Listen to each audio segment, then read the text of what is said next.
देख पा रहे हैं बनारस को पूरा लूटने की साजिश थी। गुजराती गैंग जो था जी वो पहले रिंग रोड की योजना आई, निश्चित है कि वो विकास होना चाहिए, लेकिन रिंग रोड की योजना लागू होती है 2018 में, अधिसूचना जारी होती है, नोटिस मिलता है किसान को 2018 में और मुआवजा दिया जाता है 2014 का। तो किसान का कहीं ना कहीं भूमि अर्जन एवं पुनर्वास कानून के तहत कार्य नहीं हुआ।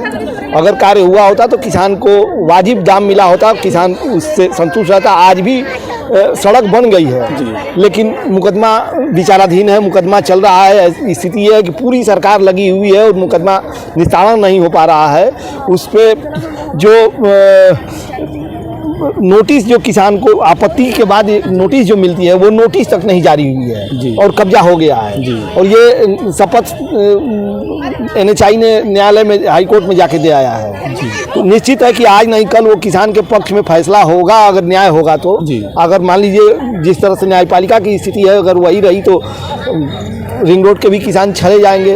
जब तक जो बहनें अभी कह रही थी कि स्पोर्ट माने स्टेडियम के लिए जो ज़मीन लिया गया है, दुर्भाग्य ये है कि स्टेडियम कोई सरकार नहीं बना रही है, वो स्टेडियम BCCI बनवा रहा है, लेकिन जमीन कब्जा सरकार कर रही है। SDM से लेकर के पूरे जिले के अधिकारी किसानों को जबरी, मतलब जो अभी हमारी बहन कह रही थी कि बंदूक के बल पे जमीन मैंने हमसे साइन कराया गया, तो एकदम फैक्ट है कि किसानों को धरा के धमका कर मुकदमा दर्ज करा करके और उनसे हस्ताक्षर करा करके और प्राइवेट कंपनी का काम सरकार करा रही है।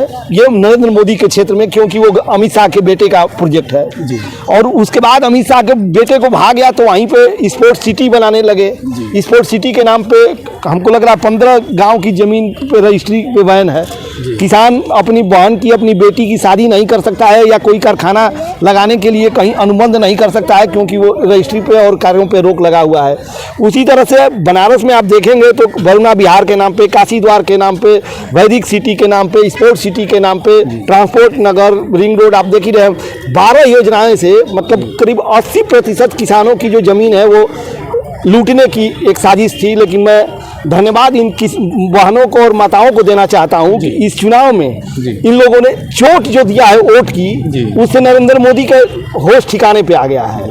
और अभी तक इन्हीं के बदौलत, इन्हीं का जो चोट है वो, और चूंकि सरकार बनने के बाद तुरंत वो बनारस में आकर के और फर्जी किसानों का संवाद करने की एक शगुफा छोड़े, तो उस पर हम सभी लोगों ने, जितने किसान पे काम करने वाले लोगों हैं ना, हम लोगों ने कहा कि अगर सही संवाद करेंगे तो बनारस में घुसने देंगे, नहीं तो आपको इस बार आपकी पोल खोली जाएगी।